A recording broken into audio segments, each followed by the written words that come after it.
잘 쉽게 이제는 사순은 있지 않을 겁니다. 사순 6주이고 플러스 4일이다. 그래서 그 중에서 오늘은 3주 예주입니다. 그래서 여러분들에게 좀 뭐랄까 이 신앙이니까 이 신앙인은 다른 게 아니에요. 예수님에 대해서 잘 알고 예수님께서 말씀하신 거를 잘 여러분들이 이 지상에서 다시 말해 여러분 삶 안에서 잘 살아가면서 다른 사람에게 그 삶을 통해서 하나씩 보여주는 것이에요. 그것이 하느님의 말씀. 하느님의 말씀이 예수님의 입을 통해서 여러분에게 전파되고 여러분은 그것을 정말로 살아가면서 그 말씀을 다른 사람들에게 모르는 사람들에게 선포하는 거예요. 그래서 그들이 다시 받아가지고 다른 사람들에게 선포할 수 있는 그런 모습을 주는데, 근데 저희들이 그러기 위해서는 하느님에 대해서 예수님에 대해서 잘 알아야 돼요. 근데 항상 강조하고 있지만 그것이 성서 공부를 열심히 하라고 하는 것이 그것이에요. 그래서 이 복음도 보면은 1주와 사순 1주, 사순 2주는 마르크 복음에 관해서 예수님의 말씀을 꺼내와서 사순 첫째 주, 둘째 주를 어떻게 살아라라고 말씀을 하고 계세요. 근데 오늘은 요한복음에 사순 3주, 4주, 5주는 요한복음에서 이렇게 그 예수님 말씀을 끄집어내서 사순의 삶을 사는 요한복음사가는 무엇을 이야기하였는가? 그래서 이 복음서는 저 같은 경우에 읽어보면은 그 분위기와 느낌과 그 안에 있는 그리스도인들이 다 틀려요. 다르게 들어오고 다르게 그 느낌을 받거든요.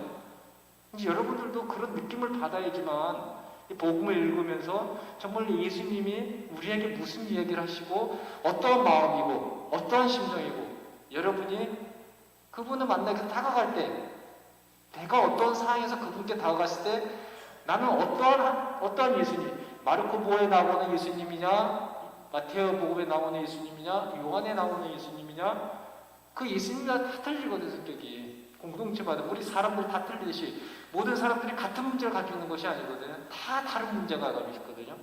그래서 그러한 어떤 느낌이 들었을 때 더 내가 예수님과 가까이 되고 친근감이 있고 정말 힘들고 어려울 때 그분께 내가 다 의지할 수 있는 그러한 어떤 신앙인 그리스도인이 될 수 있다는 것입니다. 그래서 여러분들에게 될 수 있으면 성서책 중에서도 가지고 있으려고 하면 주석서를 가지고 있으라고 저는 이렇게 강조하고 싶어 그렇지만 너무 두껍고 비싸고 또 다들 잘 모르니까 이게 낱개로 된 책이 있거든요. 성서가 다 그 낱개로 떨어진 것이 있어요. 그 중에서 복음서만이라도 마테오복음, 마르코복음, 루카복음, 요한복음 낱개로 된 거 한 권씩 한 권에 한 3,000원 내나 그렇게 될 거예요.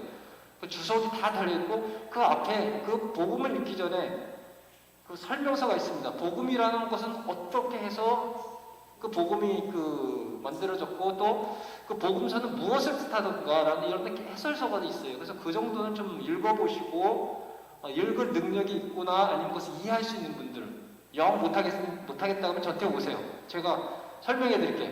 아무 때나 제 밑에 사무실 있으니까 미리 오시면 내가 한 3, 40분 동안 강의 쫙 해드릴 테니까 여러분 쉽게 책 보고서 이해 못하신 분들은 제가 쉽게 여러분 이해할 수 있게끔 해줄 수 있으니까 그런 거는 제가 얼마든지 할 수 있으니까 여러분들이 만약에 책을 읽고 이해할 수 있다고 하면은 그걸 여러분들이 느껴야 돼요. 그래야 진정한 신앙인이 어떤 하느님께 대한 어떤 믿음이 생기고 정말 어려울 때 내가 세속의 것을 택하지 않고 하느님을 선택할 수 있는 그런 어떤 신앙이 될 수 있다는 것이거든요. 그만큼 여러분들이 하느님과 예수님에 대해서 아셔야 또 여러분도 거기에 충성할 수 있는 것이고 순명할 수 있는 것이고 최선을 다할 수 있다는 것.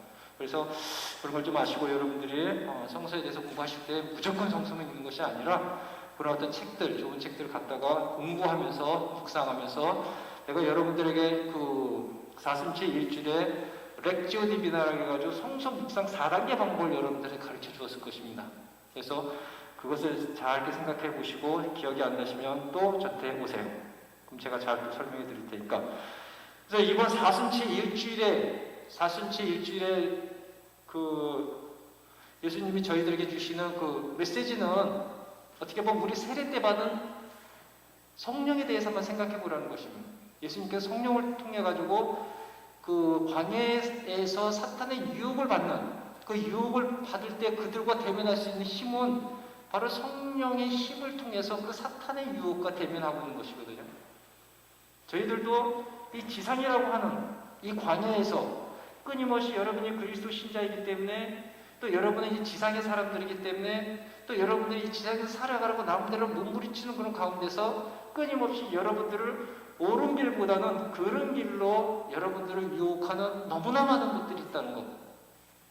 이때 여러분 혼자 그것을 다 이겨내고 그것을 대면하려고 하면 여러분 100% 지게 되어 있습니다.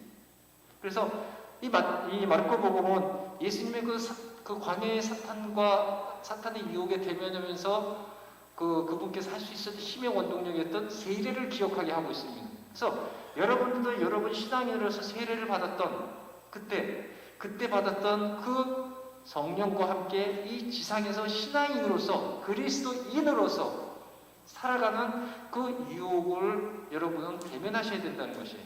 그랬을 때 여러분이 그것을 극복하고 이겨나갈 수 있지, 그렇지 않으면 결코 여러분 혼자 자신의 힘으로는 안 된다는 거 다시 한번 명심하라고 사순일주일에 저희들에게 이야기를 해주고 있습니다. 두 번째, 사순일주일 때 거룩한 분모, 그 예수님의 분모를 통해 가지고 그 마르코복음은 그러면서 예수님의 아주 아름다운 그 모습으로 변하는 모습을 통해서 우리들이 그런 어떤 유혹과 어려움이 처해 있을 때, 그리고 그것을 잘 극복하라는 것은, 그것을 극복하기 위해서 우리가 가야 할 마지막 목표, 마지막 종착지에 대해서 생각을 하라는 것입니다. 예수님은 모세와 엘리야를 통해 가지고 당신이 부활하신다는 것을 이야기하고 계십니다. 그리고 하느님의 나라에 들어가는 영광을 얻는다고 당신이 그 환시를 통해서 제자들에게 보여줍니다. 그렇게 하면서 제자들이 앞으로 먼저 예수님이 당할 그런 순환의 길, 제자들이 당해야 할 순환의 길, 그리고 미래의 그리스도 신앙인들, 여러분들이 경험해야 할 어려운 신앙의 그 삶의 길에 부딪혔을 때 결국 낙담하지 말고 여러분이 가야 할 예수님께서 보여주셨던 그 아름다운 영광의 장면을 항상 기억하면서 그 힘들더라도 그 길을 여러분이 수용하고 받아줌으로써 함께 예수님과 옆에 계시는 예수님과 함께 걸어가라고 저희들에게 희망의 메시지를 주시는 것이거든요. 여러분들 지금 살아가는 게 얼마나 힘들어요. 저 고백성사 보면서 보면 다 힘들어. 너무 힘들어. 그러면 너무너무 힘들고 있을 때 되면은 그 힘든 것에 그냥 푹 빠져버리고 그냥 끝나버리는 것이에요. 아무 희망이 없어요, 삶이. 근데 내가 힘들어도 요것만 잘 극복해 나면은 그 이상의 지금 하느님의 나라에 들어갈 수 있는 나의 마지막 고향인 나의 아버지가 계신 곳을 갈 수 있다는 그런 희망을 갖고 있다고 하면은 그것도 여러분이 충분히 극복하고 이겨나갈 수 있다는 것. 그래서 희망의 메시지를 저희들에게 주시는 것이 사순제 2주일입니다. 그러면 사순제 죄송합니다. 제가 또 되면 기침 알레르기가 좀 심해가지고 요즘 날씨가 추워진 것도 알레르기가 또 제가 발생하고 있는 것 같아요. 사순제 3주일 때는 지금까지 마르코복음에 대해서 이야기를 했습니다. 지금 다음은 이제 요한복음에 관해서 이야기하고 있거든요. 그렇기 때문에 요한복음에게서 문제가 무엇이 있었냐면, 요한복음은 약 기원은 90년 정도에 쓰여진 책입니다. 그럼 예수님도 돌아가시고, 그 예수님 따랐던 제자들, 사도들도 다 돌아가시고, 근데 예수님께서 약속하셨던 것은 이루어지지 않고 있는 그런 상황. 그리고 가장 큰 사건은 예루살렘에 있는 성전 파괴입니다. 70년경에 유다인 독립전쟁을 통해서 로마에 의해 가지고 이스라엘 예루살렘에 있던 성전, 그것이 완전하게 폐허가 됩니다. 그 이스라엘 민족도 완전히 그냥 다 흩어지게 됩니다. 이런 가운데서 과연 그들이 믿어야 하느님은 어디에 있냐 이거예요. 그전에는 유다인들에게 있어서는, 또 유다 그리스도인들에게 있어서는 그 성전에 가면 이스라엘이 믿었던 구약의 그들의 하느님, 야훼 하느님이 그 안에 계셨는데, 지금은 그것이 없어짐으로써 정말로 내가 믿어야 할, 내가 받아야 할 예수님께서 말씀하시는 그 하느님, 그 하느님이 어디 있냐 이거예요. 이것에 대해서 요한은 해답을 해줘야 됐던 것이에요. 그래서 요한은 이것을 해답하기 위해서 예수님의 성전 정화 작업을 통해 가지고 그 안에서 이 해답을 얻었다는 것입니다. 예수님께서 오늘 성전 정화 작업에 보면은 그 성 안에 가축 시장에 있는 뭐 소라든가 아니면 양이라든가 비둘기라든가 아니면 환전상들이 있는 어떤 하나의 시장과 같은 그런 모습이었던 것입니다. 왜냐하면 거기에 성전의 예물을 봉헌해야 되고 그렇지 않을 때는 돈을 바꿔야 되고 또 비둘기를 줘야 되고 이런 가운데서 근데 거기에 성전에는 이제 소와 양들이 있을 필요가 없었던 것이에요. 왜냐하면 거기에 그 어떤 가축들이 들어있을 그런 장소가 있을 필요가 없는 그런 곳에 있었다는 것이에요. 그것은 거기 그 당시 무슨 일이 있었냐면은 이 유다 종교 지도자들과 그 당시의 대사제인 가야파 사이에서 이권 전쟁이 있었습니다. 이권 전쟁으로 인해 가지고 대사제 가야파가 그를 믿는 또 그걸 신용하는 상인들을 그 안에는 가축들을 들여놓을 수 있도록 허락을 했습니다. 그러면서 그 안에 소라든가 양들이 있는 그런 상황이 있었던 것이. 그건 한마디로 장사판이 된 거예요. 그 성전 안에. 예? 그러니까 예수님께서 와서 그걸 보시면서 그걸 과연 이해를 하겠습니까? 그러니까 거기를 다 청소를 시키다시피 굉장히 강한 어조로 어떤 그 강한 행동을 이렇게 보여주셨거든요. 근데 예수님께서 보여주셨던 그 행동, 그 장사하는 사람들, 그 소라든가 이 양들을 내쫓고 환전산들을 얻고 하는 그 모습이 어떤 모습이었냐면은 예레미야 7장 11절에 예레미야 입을 통해서 하느님은 이렇게 말씀하십니다. 너희에게는 내 이름으로 불리는 이 집이 강도들의 소굴로 보이느냐? 예수님께서 말씀하시는 이지 않습니까? 내 집에 아버지 계신 집이 장사꾼들의 소굴이 되냐 이것이에요. 그러면서 경고하는 것이 이 하느님의 처음에 있었던 성전이 있었던 곳이 실론이라고 하는 곳에 성전이 있었습니다. 여기를 파괴를 해버립니다. 샅샅이 부서져 버리게 만듭니다. 그와 같이 예루살렘 성전을 그 실론의 전에 있었던 성전과 같이로 완전히 파괴시킬 것이라고 이야기를 하고 있습니다. 바로 요한의 공동체는 예수님께서 이런 모습, 이런 말씀을 하시는 순간 예레미야에서 말씀하셨던 그 말씀이 떠오르는 것입니다. 바로 예수님이야말로 구약에서 있었던 그 성전을 파괴하러 오신 하느님이 어떤 형상을 거기서 보게 되는 것입니다. 그래서 예수님이야말로 하느님이 아닌가라는 마음을 갖게 됩니다. 그리고 나서 그 종교지대 바리사이법들이 그 말씀을 하시죠. 무슨 고난으로 당신은 이런 말씀, 이런 행동을 하십니까? 그 표징을 보여달라고 하십니다. 그때 예수님께서는 이 성전을 허물어라. 사흘 안에 당신께서 그것을 다시 세우겠다 이렇게 말씀을 하십니다.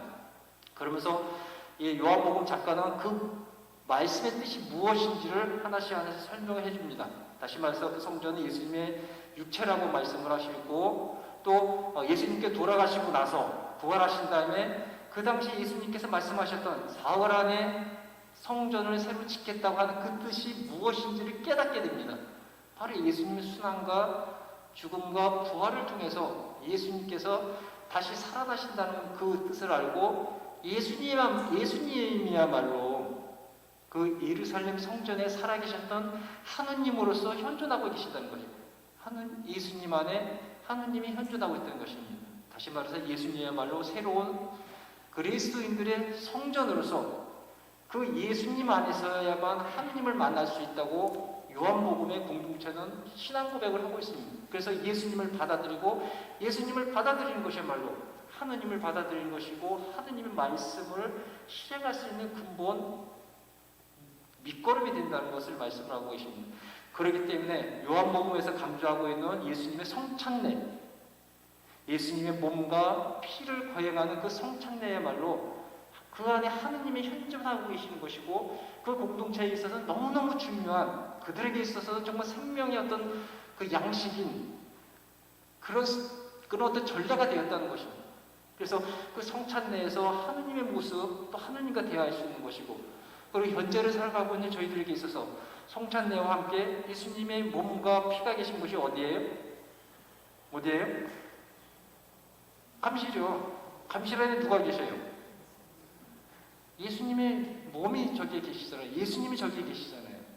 다시 말하면 우리들에게 있어서는 더 이상 하느님을 저 멀리 비행기에 몇 시간씩 타고 가서 이스라엘의 성전에서 찾는 것이 아니라 단지 여러분 몇 발자국 와가지고 이 성전에 왔을 때 바로 저 감실 안에 살아계시는 하느님이 현존해 계시고, 그 하느님은 여러분들이 오기만을 항상 기다리시고, 여러분이 어려움과 이 세속에 살아가면서 너무너무 힘들고 몸의 육체 고통 때문에, 정신적인 문제 때문에, 아니면 세속에서 요구하고 있는 그런 어떤 소유의 어떤 문제, 여러 가지 문제로 인해 가지고 너무 힘들게 살아가는 여러분들이 그 안에서 그런 어려움에서 피할 수 있도록 여러분을 항상 기다리고 있다는 것. 다른 데 가서 하느님을 찾지 마시려고 하고, 다른 데서 여러분의 신앙에 관해서 여러분이 살아가는 데 있어가지고 그 문제를 해결하려고 다른 데 가서 헤매지 마시고, 가장 여러분들과 가까이 있는 이 성전에 계신 하느님께 찾아오라는 것. 바로 그것이 오늘 요한복음이 이 성전 작업을 통해서 저희들에게 주시는 저희들의 희망의 메시지가 아닌가. 그러면서 마태오는 이사야 56장 7절의 말씀을 인용해서 나의 집은 기도하는 집이라 불릴 것이다 라고 말씀을 하십니다. 성전은 다른 게 아니라 기도하는 집이에요. 그럼 기도는 무슨 기도라고 했죠? 제가 가르쳐줬어요. 기도는 누가 가르쳐 주신 기도요? 예수님이 가르쳐 주신 기도 뭐 있어요? 주기도문. 이것보다 가장 아름답고 가장 파워 있는 기도가 없는 것이에요. 거기다가 좀 백 쓰려고 하면 성모송 하세요. 성모님께 백 좀 주셔요. 당신 아들에게 좀 기도 좀 들어달라고. 주님 기도했더니 이 양반 자는지 외출했는지 내 소리를 못 듣고 있으니까 성모님 좀 불러가지고 좀 제 기도 좀 들으라고, 정신 차려서 들으라고 좀 얘기 좀 하세요. 여러분, 백을 쓰는 기도가 뭐예요? 성모송. 그래서 여러분들이 여기에 와서 정말로 여러분의 마음을 정말로 기도하는 집으로서, 여러분들이 항상 이 성전에 사람들이 끊임없이 오고 가는 그런 가운데서 하느님은 끊임없이 여러분의 기도를 들어주시고 여러분과 대화하고, 여러분의 그 아픈, 여러분의 그 고통스러운 가슴의 상처를 항상 안아주시는, 또 따뜻하게 보듬어주시는 그런 분으로서의 여러분의 하늘에 계신 아버지를 여러분이 만날 수 있는 기회가 여기 있다는 것을 잊지 마시라는 것입니다. 그래서 주기도문에서 이렇게 보면은 참 아름다운 뜻이 많이 있습니다. 하늘에 계신 아버지의 나라와 아버지의 뜻이 여기에 이 지상에도 실현되게 하시는 그 기도, 그리고 하루에 일용할 양식을 달라는 것. 이 일용할 양식이라는 것은 초창기 교회 사람들은요, 너무나 가난했기 때문에 하루에 한 끼 먹기도 힘들었어요. 그 한 끼를 달라는 것이에요.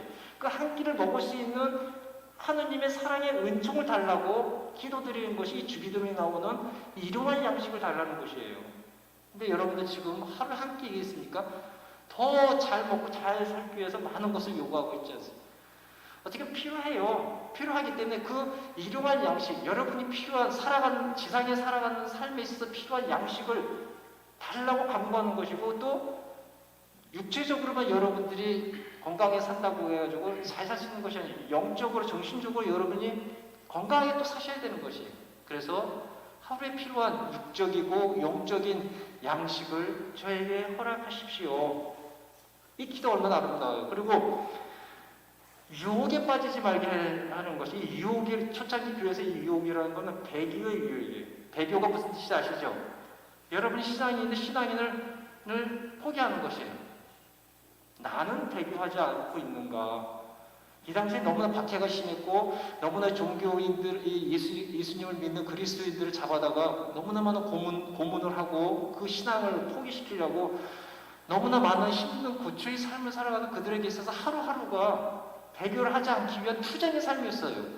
그래서 오늘 이 배교라고 하는 유혹에서 제 자신을 보호해달라고 했던 그 모습, 나 자신은 신앙인이면서 내가 하루 중에 얼마나 예수님의 말씀, 또 하느님께서 주시는 그 사랑의 어떤 마음을 나는 알고 지내는가. 그리고 내가 믿어야 할 그 하느님과 예수님 자리에 재물이라고 하는 것이, 내 권한이라는 것이, 내 권력이라고 하는 것이, 이것이 또 버티고 있어서 이것을 위해서 내가 좌지우지당하고, 그것을 위해서 내 자신이 정말 거기에 왔다 갔다 하는 그런 어떤 하나의 신앙인이 아닌 인간으로서 삶을 살아가고 있는 것이 아닌가. 그런 삶에서 제 자신을 보호해달라는 것입니다. 용서라고 하는 것, 내가 다른 사람들 용서할 수 있지만 가장 중요한 것은 내가 용서받는 것이에요. 내가 다른 사람을 아무리 용서를 해도 내가 용서받지 못하면은 결코 여러분들은 하느님의 나라에 들어갈 수 없다는 것. 따라서 나 자신 하고 있는지 안 하고 있는지 몰라. 그렇지만 내가 잘못한 것이 있다면 나를 용서해 주십시오. 용서해 주십시오라고 하느님께 그 용서를 청하는 그 모습. 또 악에서 빠지지 않게끔 나도 모르게 악에서 빠져서 그냥 하고 생활하고 있음에도 불구하고 내 자신이 악의 모습을 갖고 있다는 걸 모르는 사람들이 있어요.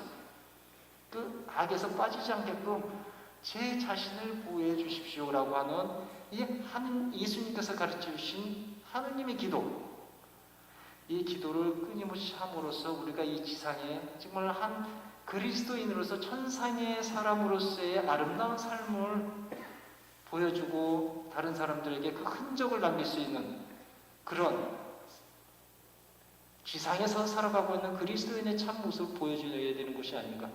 그래서 오늘 이 성전 정합 작업을 통해서 요한은 저희들에게 살아계신 하느님께서는 다른 곳이 아니라 바로 성전 안에 계시는 감실에 계시다는 것. 즉 예수님이야말로 우리의 진정한 성전으로서 그분을 받아들이고 그분과 함께 있을 때 우리는 하느님과 함께 있고 하느님의 어떤 그 무엇을 갖고서 이 지상의 삶을 살아간다는 것을 저희들에게 강조함으로써 예수님께 더욱더 나 자신을 맡기고 예수님 계시는 성전 안에 계시는 감실 안에 계시는 저분께 끊임없이 다가가고 끊임없이 가서 여러분이 아버지로서의 어떤 아버지의 어떤 자녀로서의 그 모습을 매일매일 삶 안에서 보여주라고 저희들에게 여러분을 초청하고 계십니다.